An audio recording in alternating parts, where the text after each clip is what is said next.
आचार्य चाणक्य देश में नहीं बल्कि दुनिया भर में एक लोकप्रिय अर्थशास्त्री और कूटनीतिज्ञ के तौर पर जाने जाते हैं।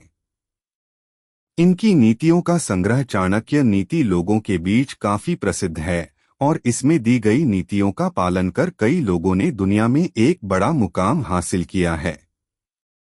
चाणक्य नीति के जरिए आचार्य चाणक्य ने लोगों के जीवन में सफलता पाने और सही गलत के भेद को समझने का तरीका बताया है। सभी जानते हैं कि आचार्य चाणक्य ने नंद वंश का अंत कर एक साधारण से बालक चंद्रगुप्त को मौर्य वंश का सम्राट बनाया था। लेकिन क्या आप जानते हैं कि आखिर ऐसा क्या हुआ था कि आचार्य चाणक्य को नंद वंश का नाश करना पड़ा? आज हम आपके इस सवाल का जवाब लेकर आए हैं। आचार्य चाणक्य ने आखिर क्यों किया था इस राजा के वंश का नाश?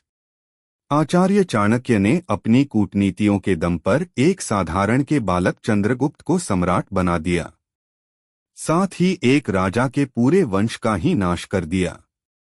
लेकिन क्या आप जानते हैं कि आखिर आचार्य चाणक्य ने ऐसा क्यों किया? आचार्य चाणक्य देश में नहीं बल्कि दुनिया भर में एक लोकप्रिय अर्थशास्त्री और कूटनीतिज्ञ के तौर पर जाने जाते हैं। इनकी नीतियों का संग्रह चाणक्य नीति लोगों के बीच काफी प्रसिद्ध है और इसमें दी गई नीतियों का पालन कर कई लोगों ने दुनिया में एक बड़ा मुकाम हासिल किया है। चाणक्य नीति के जरिए आचार्य चाणक्य ने लोगों के जीवन में सफलता पाने और सही गलत के भेद को समझने का तरीका बताया है।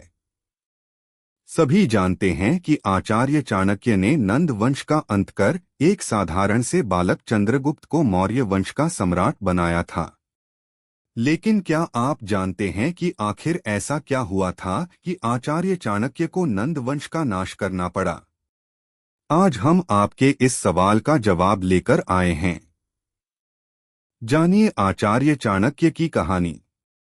आचार्य चाणक्य को कौटिल्य नाम से भी जाना जाता है और वह चंद्रगुप्त मौर्य के महामंत्री थे। उनका जन्म एक ब्राह्मण परिवार में हुआ था और उनका असली नाम विष्णुगुप्त था। आचार्य चाणक्य का गोत्र कौटिल था और इसलिए उनका नाम कौटिल्य भी पड़ गया। आचार्य चाणक्य को लगभग हर विषय की जानकारी थी और खगोल विज्ञान का तो पूरा ज्ञान था। यहाँ तक कि उन्होंने समुद्र शास्त्र में ही महारत हासिल की थी और व्यक्ति के चेहरे हाव भाव को देखकर उसका व्यक्तित्व बता देते थे। अपने ज्ञान के दम पर आचार्य चाणक्य मगध साम्राज्य में न्यायालय विद्वान बने। एक बार चाणक्य मगध राज्य में आयोजित हुए किसी यज्ञ में शामिल होने गए और वहां प्रधान आसन पर जाकर बैठ गए।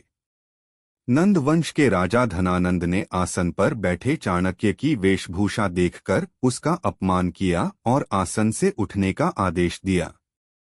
भरी सभा में हुए इस अपमान से क्रोधित होकर चाणक्य ने अपनी चोटी खोल दी और कसम खाई कि जब तक मैं नंद वंश का नाश नहीं करूंगा तब तक चोटी नहीं बांधूंगा। बस अपने इस अपमान का बदला लेने के लिए ही चाणक्य ने नंद वंश का नाश करने के लिए नीतियां बनाईं। अपनी प्रतिज्ञा पूरी करने के लिए चाणक्य ने एक साधारण से बालक चंद्रगुप्त को शिक्षा दीक्षा दी और मौर्य वंश की स्थापना की। फिर उसे बच्चे को मौर्य वंश का सम्राट बनाकर गद्दी पर बैठाया। इस दौरान चाणक्य अपने अपमान का बदला लेने के लिए नई नई नीतियां बनाने लगे और पोरस समेत कई राजाओं को अपने साथ मिला लिया।